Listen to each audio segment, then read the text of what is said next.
Today, I'm going to be showing you how to replace front brakes on a Nissan Sentra. Start out by lifting the car up, and unlike you see me do here, go ahead and put a jack stand under the car before you remove the wheel, just for safety.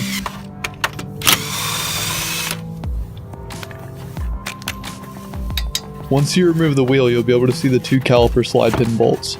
Once you remove those, you'll be able to remove the caliper and then have access to the brake pads.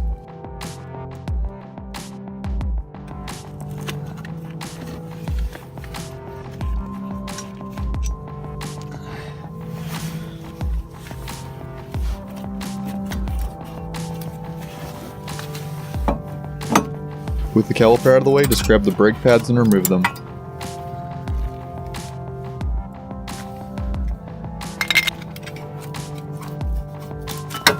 As for what brake pads to buy, you can go with whatever you want. The only differences are really just a matter of how soon you want to be doing this job again and noise when braking.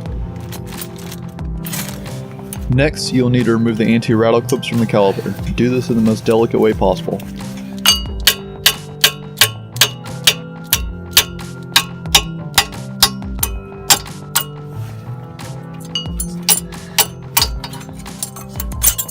The only advantage I ever see when buying OE brake pads is definitely anti-rattle clip fitment and brake pad fitment.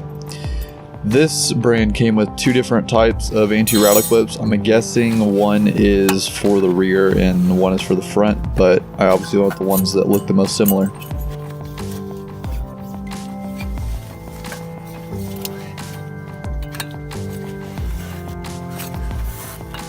Once the anti-rattle clips have been persuaded to sit where they need to, go ahead and slip the brake pads in. This set of brake pads is probably the hardest I've had to install simply due to how tight the fit was. It didn't help that it was below freezing, but it would have helped if I used grease on the edges of the pads that contact the anti-rattle clips. Oh my god. This is just stupid. Once you have the pads fully seated in the anti-rattle clips and against the rotor, you can begin compressing the caliper piston. You can buy a tool for this at pretty much any auto parts store, but I just use a big set of channel locks.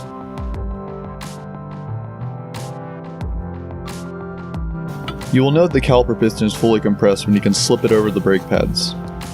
While you're at this point, I suggest checking the movement of the caliper slide pins. This ensures that the caliper moves freely and does not cause uneven pad wear.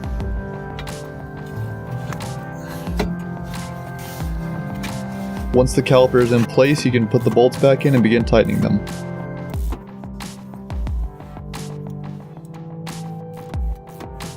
Once tightened, you can reinstall the wheel, remove the jack stand, and lower the car.